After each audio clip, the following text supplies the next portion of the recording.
as mamães podem fazer pelo amanhã? A Organização Mundial da Saúde recomenda que os bebês sejam alimentados apenas com leite materno até os 6 meses de vida.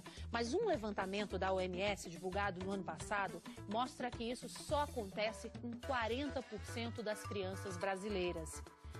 E foi para incentivar a amamentação que foi criada a Semana Mundial de Aleitamento Materno, que vai de 1 a 7 de agosto. É o Agosto Dourado.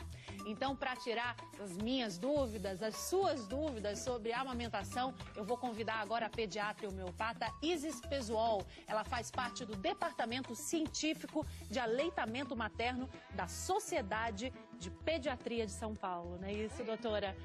Bom dia. Bom dia. Seja bem-vinda ao nosso Como Será. Bora bater um papo, porque tem tanta pergunta sobre aleitamento materno. É verdade. A senhora tem filhos? Tenho, grandão, 28 anos, Tiago. Amamentou? 3 anos. 3 anos, até os 3 anos. Minha mãe me amamentou até 1 ano e meio. Eu fui me abençoada, achei que foi fácil, não sofri, foi uma experiência fantástica. Mas eu sei que eu fui uma abençoada, que tem um monte de dificuldades nesse caminho. Então vamos entender todo esse caminho. Vamos logo para uma pergunta que Vamos. O pessoal manda pergunta para a gente. A gente tem pergunta aqui da Luciana. Minha dúvida é, meu bebê já tem 1 aninho e ainda mama. Esse leite ainda serve para ele? Sempre, sempre, sempre serve. O leite materno tem uma característica super interessante, que ele não é uniforme. A densidade energética dele, ele muda durante todo o processo de lactação, no mesmo dia, na mesma mamada. Então, este leite é ideal para um bebê de 1 ano, que é o bebê que ela tem. Sim, com certeza. Pode continuar tranquila, Pode continuar Luciana. tranquila. Mais do que tranquila. Mais do que tranquila. Agora, doutora, por que amamentar é tão importante? Quais são os benefícios da amamentação?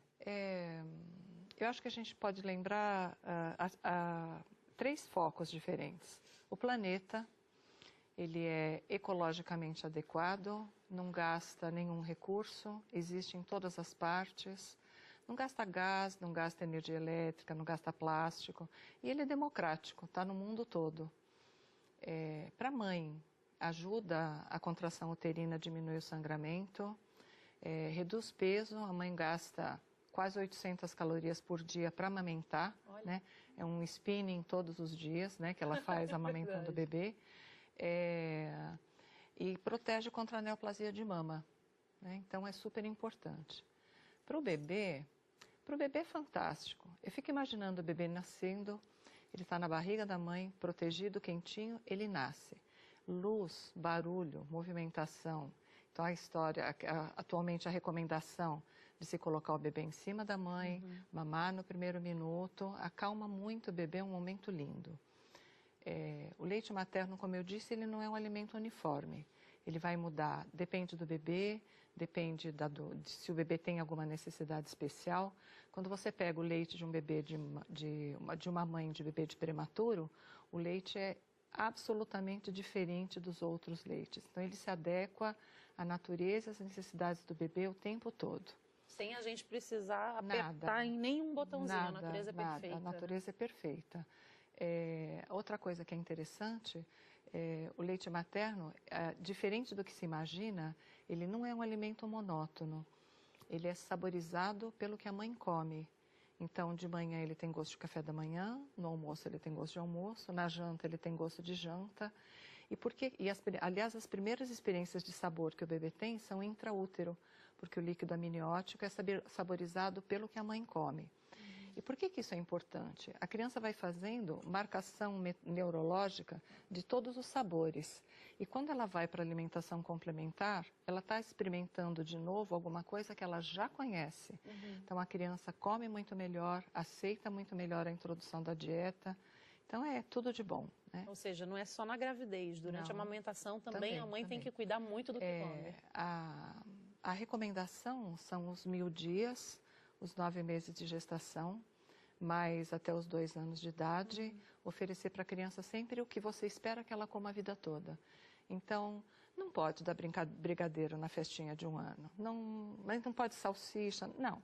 Vamos esperar para depois que ela entrar na escolinha, até lá tentar fazer o mais natural possível. Outra coisa que o leite materno faz, que é super importante, ele define saciedade do bebê. O grande mistério das mães é que elas perguntam sempre, elas não sabem quanto o bebê mamou, se ele mamou o suficiente, e não vão saber. O bebê mama, está saciado. Quanto ele mamou? Não fazemos a menor ideia. Por que isso é importante? Como o leite materno define saciedade, ele vai ser uma criança que vai ter a sua saciedade definida a vida toda. Existe um trabalho feito há uns anos atrás, uma corte de quase 2.000 crianças, em que eles pegaram as crianças amamentadas ao seio e as crianças que tomavam líquidos, leite no caso, em mamadeira. Eles acompanharam essas crianças durante 1 ano.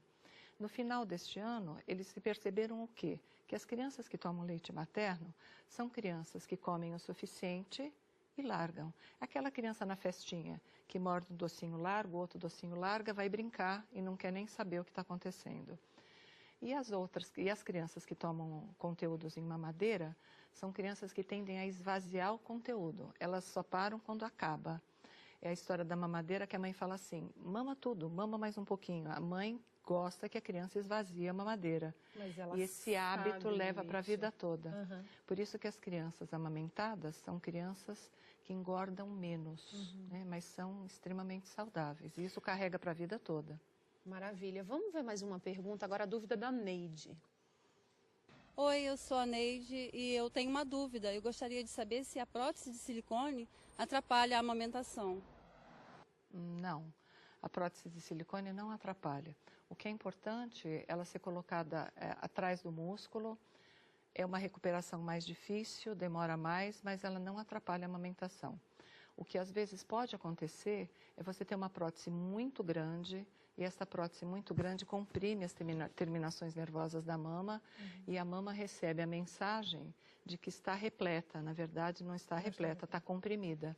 Mas a prótese, de uma forma geral, não atrapalha nada. Uma outra dúvida que as pessoas sempre têm, quem faz redução de mama, fica sempre com essa impressão de que não vai poder amamentar. Isso é uma certeza ou não?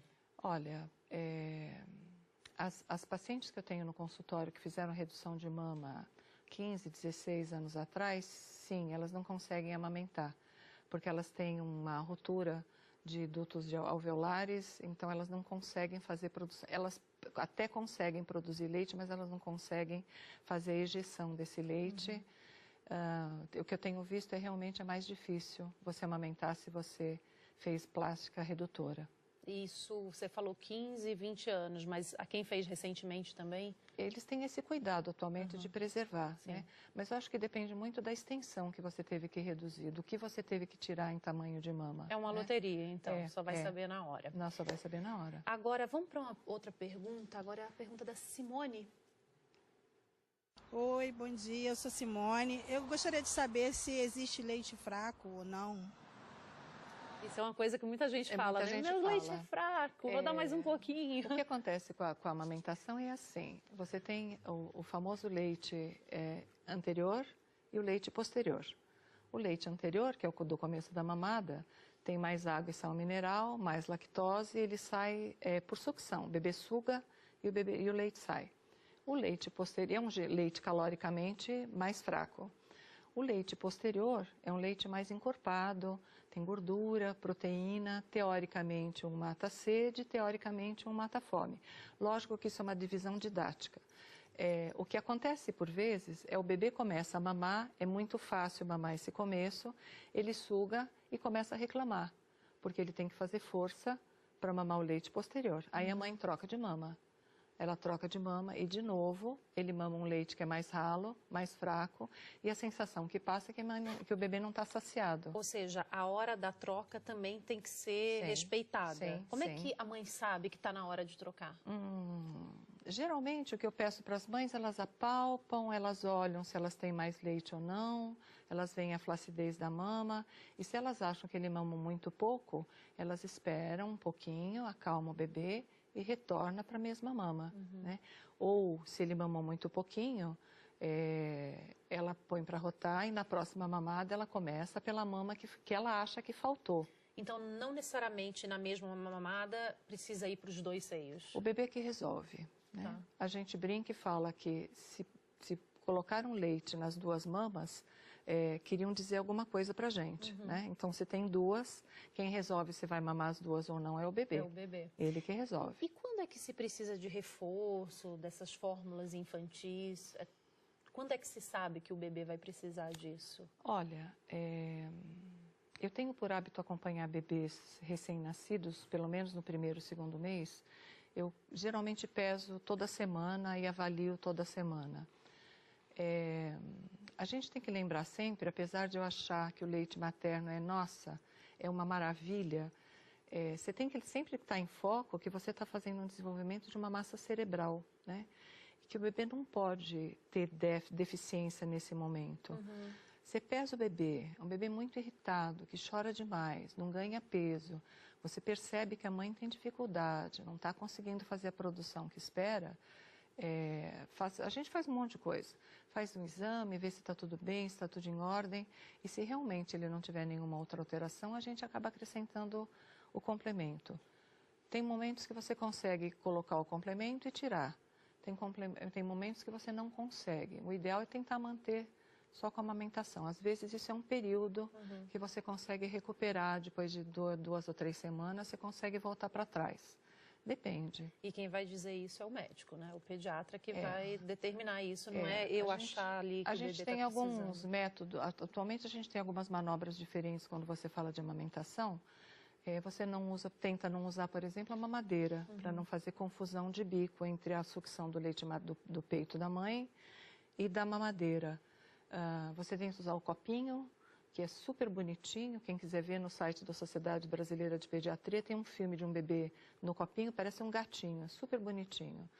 Ou a translactação, que você coloca uma sonda, a ponta de uma sonda no leite, a outra ponta na mama. Então, o bebê está sugando os dois ao mesmo tempo, estimulando a sua lactação e sugando o leite complementar que ele está precisando. Até viralizou esses tempos na internet um pai fazendo isso com a sonda, né? Porque a mãe não podia dar. Os pais, às vezes, colocam a sonda no dedinho e colocam no bebê, e o bebê suga o dedinho do pai e acaba sugando. É bom esse contato, né? Lógico. Os pais atualmente são ótimos. O pai ajuda um monte. Sem o pai fica difícil. Difícil. A Cláudia tem uma dúvida e mandou aqui pra gente. Bora ver qual é a dúvida da Cláudia. Olá, me chamo Cláudia. Amamentar deixa os peitos flácidos? Todo mundo fala isso, todo mundo quer saber. É ou não é? O que deixa os peitos flácidos é a vida, né? A gravidade, é o tempo. A força da gravidade é inexorável. Ela em si, não. Você sempre está usando um sutiã que tenha sustentação, que tenha apoio. Não. Ela não é responsável, com certeza. Vamos ver também a pergunta da Penha. Ela mandou aqui pra gente. Seguinte, quais são os direitos para funcionar, amamentar o filho ou não tem direito algum? A gente tem uma legislação, né? Se você trabalha numa empresa, você primeiro tem que ser uma funcionária registrada. Se você é uma funcionária registrada numa empresa cidadã, amiga da amamentação, você tem 120 dias de licença, 180, 6 meses, para depois fazer retorno ao trabalho. As firmas amigas da amamentação costumam ter uma sala para você poder fazer ordenha de leite, armazenar para outra pessoa dar para o seu filho durante o dia, o que fica muito mais fácil, né? Você protege a amamentação. Se a empresa não é cidadã, não é uma empresa que é considerada empresa cidadã, você tem 120 dias de licença, são 4 meses. 4 meses é pouquinho mesmo. A gente tem muita dificuldade. Quando tem 4 meses, com frequência a criança acaba ganhando fórmula até a gente conseguir entrar com dieta complementar. Mas aí ela tem direito, além do intervalo de almoço que ela tem, mais meia hora numa ponta e numa outra, ou 1 hora o dia todo, para amamentar. O trânsito, ou para fazer a ordenha de leite. O trânsito de São Paulo, o tempo que você leva de um lado para outro, é muito complicado. Às vezes as mães negociam essa hora até o 6º mês, e a firma permite que elas tirem 15 dias a mais, que seria uma extensão da licença amamentação. Mas isso não é regulamentado por lei, é uma negociação que as mães acabam fazendo com a firma. Porque uma criança amamentada é uma criança que adoece menos e a funcionária falta menos. Claro. Então, para a firma também é interessante, mas não tem regulamentação. Agora, para guardar o leite, isso pode ser feito? A mãe pode fazer a ordenha e guardar o leite e dar depois para a criança? Pode, com certeza, com certeza. Como é que isso deve ser feito? Tem que ter cuidado, né? Sim, sim. Você lava bem as mãos, de preferência está num ambiente, não precisa ser estéril, mas precisa ter um ambiente limpo, você precisa de uma geladeira. Você lava bem a mão, põe uma máscara de preferência, prende o cabelo e ordenha. Você coloca num frasco de vidro com tampa pode ser uma tampa de plástico, por exemplo, um vidro de maionese, né? Lavado, esterilizado, você esteriliza por 15 minutos, emborca num pano, espera ele secar e usa para armazenar o seu leite.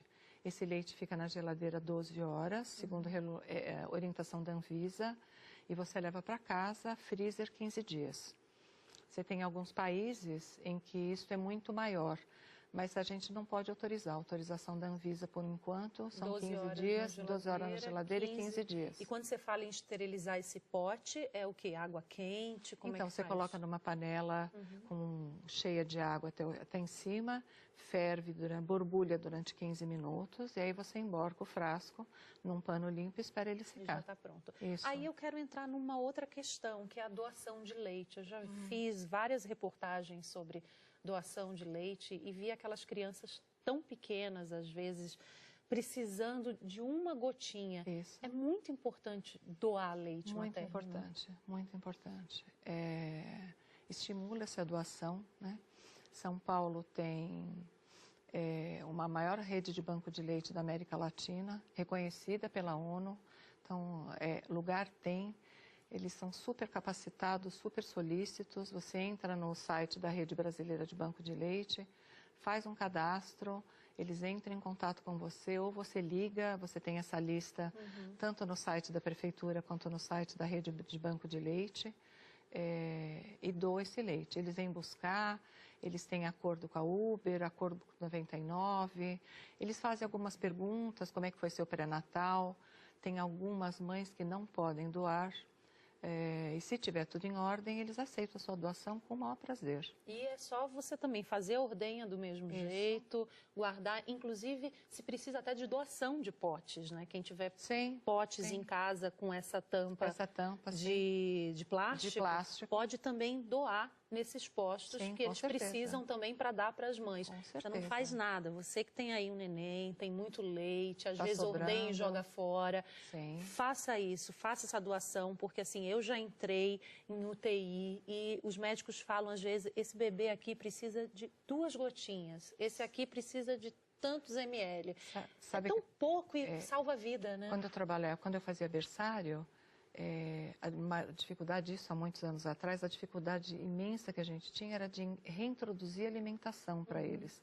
Porque eles são muito pequenininhos, faziam complicação, e hoje você tem a colostroterapia, que você coloca gotinhas de leite em bebê entubado, piquititicos, para que você colonize esse intestino e ele consiga ter resistência para sobreviver. Então é importante a doação. Importantíssimo. Você guarda ali, chama, você nem sai de casa, o pessoal vai, pega. Eles trabalham super bem. Isso quer dizer, é um trabalho sério e você está ajudando uma vida a ir para frente, né? É muito bonito isso. Vamos voltar para a questão da amamentação. Por que às vezes o bico do peito da mãe sangra? Olha, uma dor, existe uma certa dor, uma certa sensibilidade comum. É um lugar super protegido, fechado, você põe creme, cuida, e o bebê vai mamar um monte de vezes no dia. Você precisa, na verdade, acertar a posição do bebê. Geralmente, esse bico que sangra, machuca, é problema de pega, né? A pega do bebê está incorreta e acaba te machucando. E aí é importante, são 2 coisas que são importantes. A primeira é a insistência que a gente tem dentro da Sociedade de Pediatria, que a mãe gestante faça uma consulta com o pediatra na 32ª semana de gestação. Você tira um monte de dúvida, diminui a ansiedade também acaba atrapalhando, para que essa mãe consiga amamentar de forma mais tranquila. E que o pediatra acompanhe esta mamada durante as consultas. Você posiciona a mãe, examina o bebê, posiciona a mãe, veja como é que ela está mamando, se a boquinha do bebê está correta, se ele não faz aquele... Se ele começa a estalar, ele está fazendo uma posição errada. E aí você tem que ver se o problema é da pega ou se o problema, de repente, é na linguinha do bebê. Às vezes o bebê tem um freio de língua que impede a movimentação correta da linguinha. Isso acaba ferindo a mama da mãe.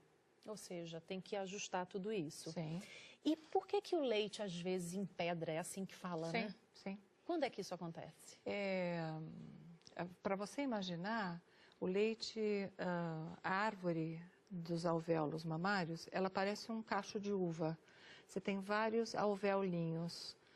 Às vezes a mãe tem muito leite, esse bebê ainda não está sugando tudo que a mãe produz, e alguns alvéolinhos ficam empedrados e você tem que fazer drenagem desses alvéolos para evitar que você se machuque, que ele acabe doendo e fazendo mastite. Então você tem que estar sempre atenta para estar drenando esses alvéolinhos que não esvaziaram todo o leite. Você falou para mim que amamentou teu filho, que hoje já está grande, até os 3 anos de idade. E você falou assim, eu fui uma sortuda. Foi. Por quê? Amamentar dói? Nem para todo mundo é do mesmo jeito a amamentação, é isso? Olha... Eu estou perguntando até porque eu nunca tive filho. Eu já perguntei, amamentar dói? Eu acho que assim, não dói. Não dói. Eu acho, você fica, nos primeiros dias, fica sensível mesmo. Tá. Mas olha, diferente faz de uma parte de um processo, é um processo super natural. Quando meu filho nasceu, eu tinha 2 certezas. A primeira é que eu ia amamentar. Eu venho de uma família italiana de mulheres amamentadoras. Elas sentavam em roda e todas amamentavam. Então, é uma cena que você vê desde pequenininha. Então, eu achava que era super normal amamentar. E foi tranquilo para mim, muito tranquilo. Fica sensível? Fica sensível, porque ele mama, se você tiver muita sorte, 8 vezes por dia. Mas ele pode mamar 12, ele pode mamar... E um mamilo fica exposto o tempo inteiro, ele macera um pouco, então ele fica mais sensível. Não a ponto de fissurar, mas se você acerta bem a pega, cuida bem da sua mama, protege, é tranquilo, não dói. Mas é diferente a sensação, porque a sensação de dor, de tudo, é diferente de uma pessoa para outra, né? Às vezes eu acho que a experiência pode ser, até porque o bebê pode pegar de uma maneira diferente, aquela mãe... Os meninos são ferozes para mamar, né? Eles são... altamente sugadores, né? Então eles sugam com força, né? Mas não dói. Eu acho que é tão prazeroso, né? Você amamentar que não dói. Eu ficava imaginando a cena. Você não dorme, você acorda, você dorme picado. E aí às 4 horas da manhã, esta criança, que é o seu filho, berra porque quer mamar. Aí você fala para ele assim: calma, filhinho, mamãe está indo até a cozinha, vou fazer o seu leitinho, vou esfriar 70 graus, aí eu vou deixar na temperatura adequada. Não ia dar certo. A natureza é sábia, como a gente já disse aqui. É mais fácil. Agora, doutora, você falou que tem bebê que mama 8 vezes, outros mamam 12 vezes. Tem um tempo para o bebê mamar de tanto e tanto tempo, tantas vezes ao dia, ou isso é... De caso a caso? De caso a caso. Existe uma teoria, que é a teoria da esterogestação, que diz que o bebê, quando nasce, ele nasce porque não cabia mais na barriga da mãe. Mas ele não está pronto. Dos mamíferos, é o mais imaturo, é o mais inapto, é o bebê humano. Quando ele nasce, diz que até o 3º mês, ele funciona como o 4º trimestre de gestação. A placenta alimenta o bebê 24 horas. Ele quer mamar toda vez que ele chora, né? Ele fica nesta posição, ele adora essa posição para dormir, né? Ele fica, eu brinco e falo que é a posição do pai, né? Aí ele fica deitadinho assim, encolhidinho e dorme durante horas. E é interessante ele ficar com o pai, porque enquanto ele está com a mãe cheira leite. Se a mãe está cheirando leite, ele está na mãe, ele quer sugar. Ele vai querer. E aí fica procurando pai, até, né? O pai põe ele aqui, ele dorme. No consultório é muito engraçado, o bebê está berrando, você fala para a mãe, dá no colo do pai, ele encosta, dorme e fica sossegadinho, né? vai para o colo da mãe, ele chora. Porque ele a sente mãe o cheiro. cheira leite, não tem muito acordo. Agora, sobre a amamentação em público, né? A gente vê, às vezes, algumas pessoas constrangendo uma mãe, dizendo que ela não pode amamentar em público. O que a doutora falaria sobre isso? Hoje em dia você tem uma lei estadual e uma lei municipal, as duas, que punem quem constrange mãe amamentando. Isso a gente está falando de São Paulo, né? São Paulo. Eu acho que a mãe tem uma escolha, né? Você poder amamentar em público é um direito que você tem, é um direito do bebê. Não é justo você estar num lugar que você não... Como teve a história do Sesc Belenzinho, né? Que de repente é um local fechado e de repente te proibirem de amamentar, porque tinha uma placa, é proibido comer nesse local. Leite materno não entra, não, leite materno não entra nesse rol. Então, ela tem o direito de amamentar. Quando você imagina a posição do bebê mamando, o quanto de realmente você tem disposição, né? É muito pouco, é a parte superior da sua mama, porque o bebê está aqui, né? Então, ele mesmo está tampando. Então, ela tem o direito de amamentar onde ela quiser, não pode ser constrangida e ela pode usar esse direito. Ou não. Aí é uma opção dela. Olha, eu fico muito inibida, fico muito envergonhada. Tudo bem. É um direito seu. Mas a gente pede para nunca... Os shoppings atualmente têm áreas de amamentação, espaços famílias super bem montados. Mas a gente só pede para que ela não alimente o bebê onde ela não comeria. Dentro de banheiro, dentro... Sim. Não tem sentido. Não, e para quem acha que isso está errado, vou falar mais uma vez aqui, não está. É natural. Não, é natural. Entendeu? É natural. Não tem nada de feio, de errado, de constrangedor. Uma mãe amamentar o filho num lugar público, numa praça, Sim, onde certeza. ela quiser. Tem uma palavra que eu gosto muito, que aprendemos com a nossa supermestre, doutora Keiko. A mãe precisa se empoderar. Ela precisa entender que ela tem o poder sobre aquela criação, ela tem o dever.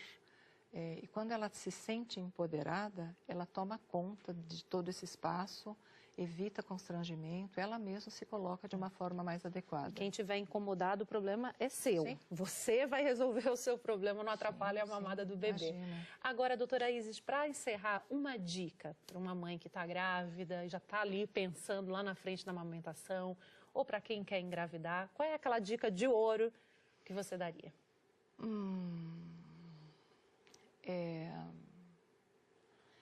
A mãe natureza sabe o que faz, né? Vamos esperar esse bebê no momento que a mãe entra em trabalho de parto. Vamos evitar marcar a hora de cesárea. São Paulo tem uma quantidade de cesáreas absurda. O bebê que nasce de cesárea, às vezes ele está quase pronto. A gente fala que ele é o prematuro tardio. Ele não suga com vontade, ele acaba fazendo icterícia, acaba ficando mais tempo na maternidade. Então, eu morro de medo de fazer parto normal. Tá bom, entre em trabalho. Entre você entrar em trabalho e o bebê nascer, demora um tempo. Se prepare para receber um novo ser. Eu falo que as mulheres, quando têm filhos, elas vão ganhando títulos, né? Você deixa de ser a senhora e passa a ser a mãe do Tiago. Eu sou a mãe do Tiago, eu não sou mais a Isis, eu sou a mãe do Tiago. Entender que você está trazendo uma vida nova. O bebê amamentado, num primeiro momento, ele te deixa cansada, você fica realmente estressada, em dúvida. Procura um pediatra que você confie, que te ajude, que te apoie. Mantenha uma rede familiar positiva, né? Evita a visita que vem falar para você que conhece um monte de casos trágicos, né? E conta com a ajuda do pai. O pai atualmente tem um papel maravilhoso. Eu tenho alguns pais no meu consultório que só não dão de mamar, o resto Que lindo. eles fazem Tem que ser assim. tudo. E cada experiência é única. A sua história vai ser sua, de mais ninguém. Sim, com a sua certeza. foi outra e assim vai. E principalmente respeitar a mãe que tem limitações. A mãe fica deprimida, a mãe fica insegura, não dá para falar para ela é assim mesmo, ou então toma fórmula. você tem que estar junto com ela, ajudar, tentar fazer com que ela entenda o processo, que aí tudo dá certo. As mulheres têm filhos, têm 5.000 anos, né? Deve dar certo. Deve dar certo, Deve com dar certeza. certo. Doutora Isis, muito obrigada. Obrigada a vocês pela pela sua oportunidade, foi participação. muito bom. Esqueci de falar só uma coisa, convidar as mães, no domingo, no dia 5, nós vamos ter uma caminhada de amamentação, Tá. saindo da Casa das Rosas, às 10 horas da manhã. Vamos inundar a Avenida Paulista de leite materno no dia 5. Maravilha, Bom. é o agosto dourado. É o agosto dourado. Muito obrigada. Obrigada a doutora Isis. vocês.